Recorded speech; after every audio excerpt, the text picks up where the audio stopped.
आज जी गोष्ट तुम्ही ऐकणार आहे अशी तुम्ही आयुष्यात ऐकलेली नसेल. ज्या मुलाला लहानचं मोठं केलं, त्याच्या स्वप्नासाठी आईवडिलांनी आपलं अख्खं आयुष्य पणाला लावलं.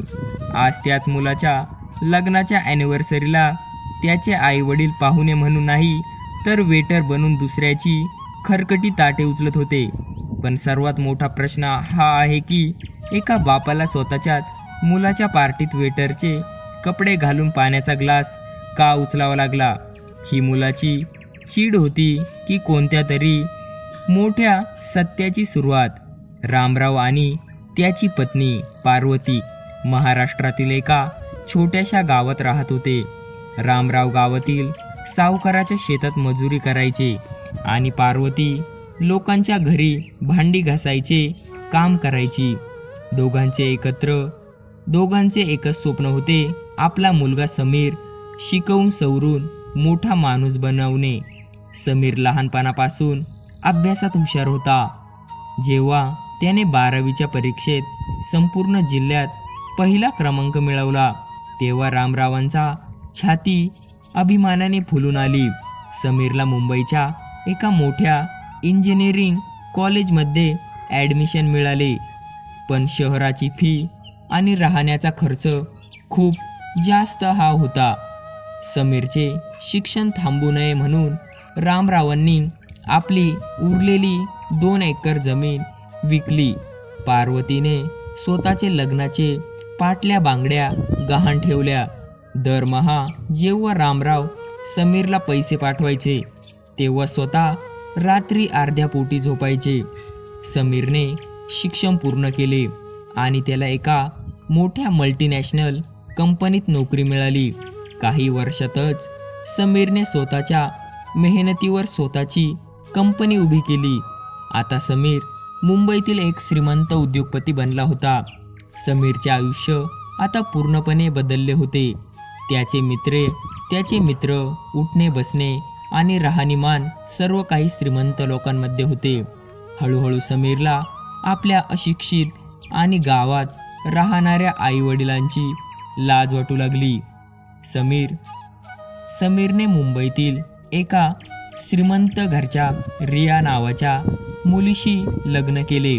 त्याने आपल्या लग्नात स्वतःच्या आईवडिलांना बोलवले सुद्धा नाही. त्याने रिया आणि तिच्या घरच्यांशी खोटे बोलले की त्याचे आईवडील लहानपणीच एका अपघातात वारले आहेत.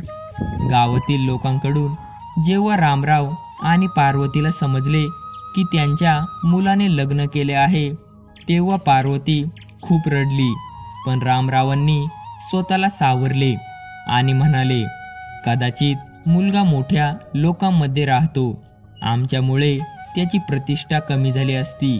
असो, तो खुश राहो, आमच्यासाठी तेच खूप आहे. लग्नाला 5 वर्ष झाली होती. समीर आणि रियाच्या लग्नाची 5वी ॲनिव्हर्सरी मुंबईतील एका अत्यंत महागड्या 5 स्टार हॉटेलमध्ये मोठ्या थाटामाटात साजरी केली जात होती. शहरातील मोठे उद्योगपती, नेते आणि सेलिब्रिटी या पार्टीला येणार होते. इकडे गावात रामरावांची प्रकृती बिघडत चालली होती. पार्वतीची इच्छा होती की आयुष्यात एकदा तरी आपल्या मुलाचे मोठे घर आणि त्याची प्रगती स्वतःच्या डोळ्यांनी पाहावी.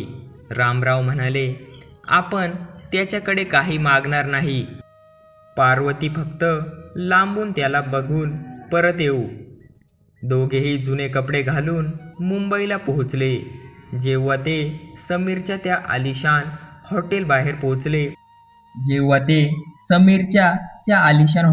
पोहोचले तेव्हा बाहेर उभ्या असलेल्या महागड्या गाड्या बाउन्सरला पाहून घाबरले.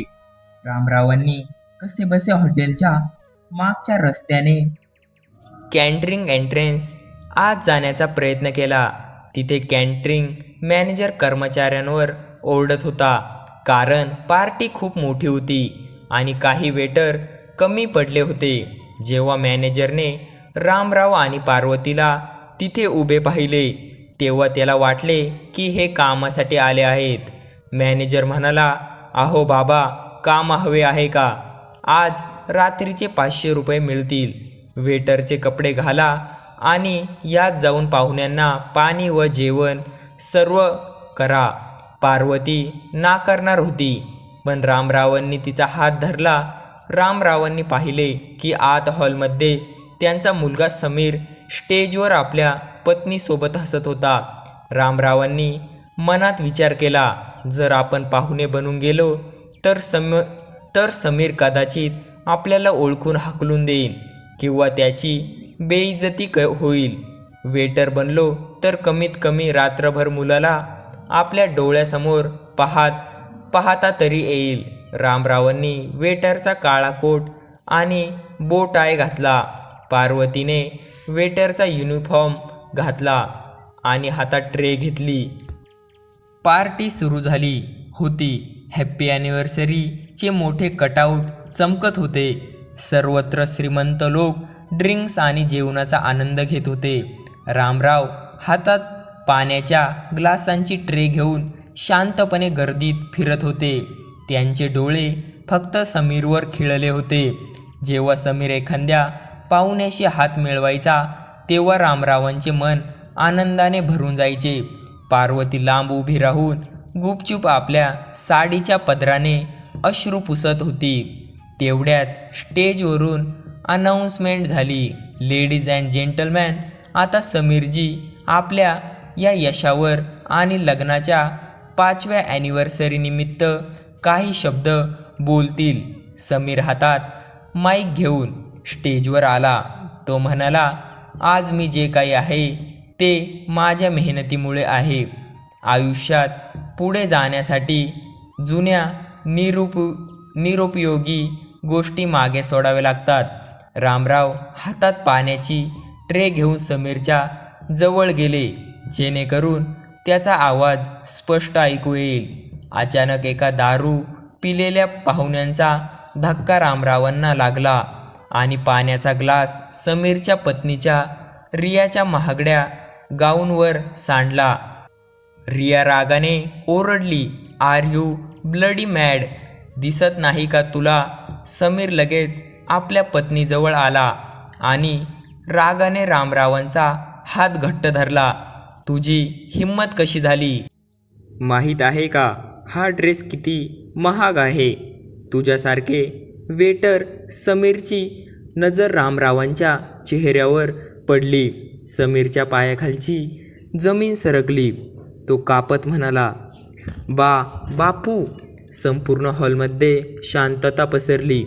रियाने आश्चर्याने विचारले, समीर, तू या वेटरला बापू का म्हणत आहेत? तू तर म्हणाला होतास की तुझे पॅरेंट्स यात नाही. रामरावांनी लगेच आपले डोके खाली झुकावले आणि वेटरची ट्रे सावरत म्हणाले, नाही साहेब, हे साहेब मला ओळखत नाहीत. माझ्याकडून चूक झाली, मला माफ करा. रामरावांना वाटत होते की भर समाजात आपल्या मुलाचे खोटे पकडले जाऊ नये म्हणून त्याची बदनामी होऊ नये. पण तेवढ्यात गर्दीतून एक वृद्ध उद्योगपती, जे रामरावांच्या गावचे होते आणि समीरच्या कंपनीचे मोठे इन्व्हेस्टर होते, पुढे आले. त्यांनी समीरच्या तोंडावर एक थोपड मारली आणि म्हणाले, लाज वाटू दे समीर, हे तेच रामराव आहेत ज्यांनी तुला शिकवण्यासाठी आपली जमीन विकली. आणि ही तुझी आई आहे, ज्यांच्या हातातील बांगड्या विकून तू तुझ्या पहिल्या कंपनीची सुरुवात केली होतीस. हे ऐकताच तिथे उपस्थित सर्व पाहुणे थक्क झाले. रियाने समीरकडे पाहिले आणि म्हणाली, तू माझ्याशी एवढे मोठे खोटे बोललास. जो माणूस स्वतःच्या आईवडिलांचा आदर करू शकत नाही, तो माझा काय आदर करणार? समीरचे डोके शरमेने खाली झुकले होते. त्याचे खोटे सर्वांसमोर उघडे पडले होते. रामरावांनी रडत आपल्या मुलाच्या समीरच्या डोक्यावर हात ठेवला आणि म्हणाले, बाळा, आम्ही इथे तुला लहान दाखवायला आलो नव्हतो. फक्त तुझी प्रगती आमच्या डोळ्यांनी पाहायची होती.